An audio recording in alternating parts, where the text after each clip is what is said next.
रूस यूक्रेन युद्ध पर आरएसएस चीफ क्या बोले? यूक्रेन को किसका प्यादा बताया? चीन अमेरिका पर क्या बोले संघ प्रमुख? धर्म के लिए बढ़ रहे हैं।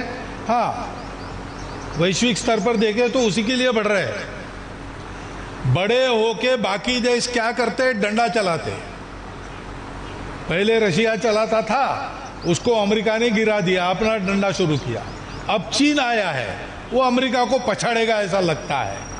इसलिए यूक्रेन को मोहरा बनाकर अमेरिका और रशिया लड़ रहे हैं।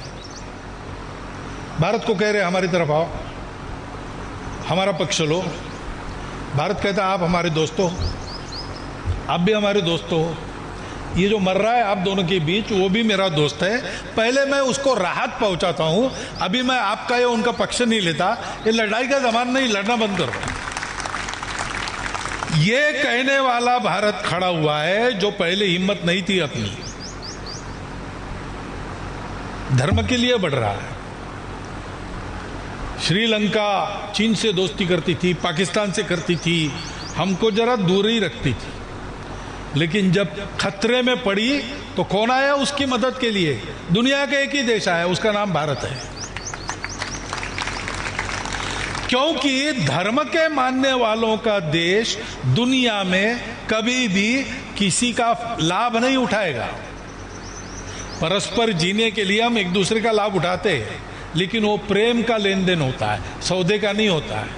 भारत लाभ लेगा, क्यों नहीं लेगा? लेकिन जब हमारे लाभ की किसी और को आवश्यकता है, हमारा कमाया हुआ उससे कोई और भूखा जीवित रह सकता है, तो भारत देने वाला देश है। राजा रंतिदेव का उदाहरण है।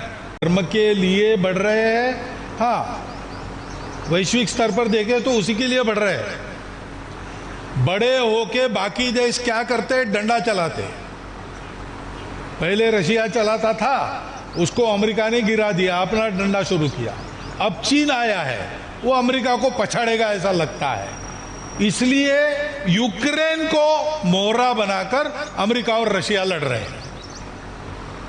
भारत को कह रहे हमारी तरफ आओ, हमारा पक्ष लो।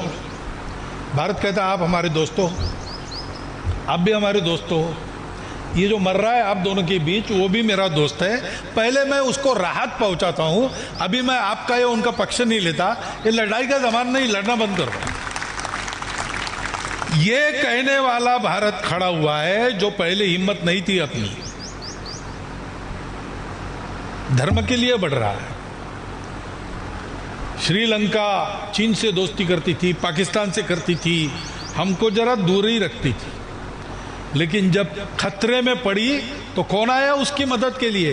दुनिया का एक ही देश आया, उसका नाम भारत है। क्योंकि धर्म के मानने वालों का देश दुनिया में कभी भी किसी का लाभ नहीं उठाएगा। परस्पर जीने के लिए हम एक दूसरे का लाभ उठाते हैं, लेकिन वो प्रेम का लेन देन होता है, सौदे का नहीं होता है। भारत लाभ लेगा, क्यों नहीं लेगा? लेकिन जब हमारे लाभ की किसी और को आवश्यकता है, हमारा कमाया हुआ उससे कोई और भूखा जीवित रह सकता है, तो भारत देने वाला देश है। राजा रंतिदेव का उदाहरण है।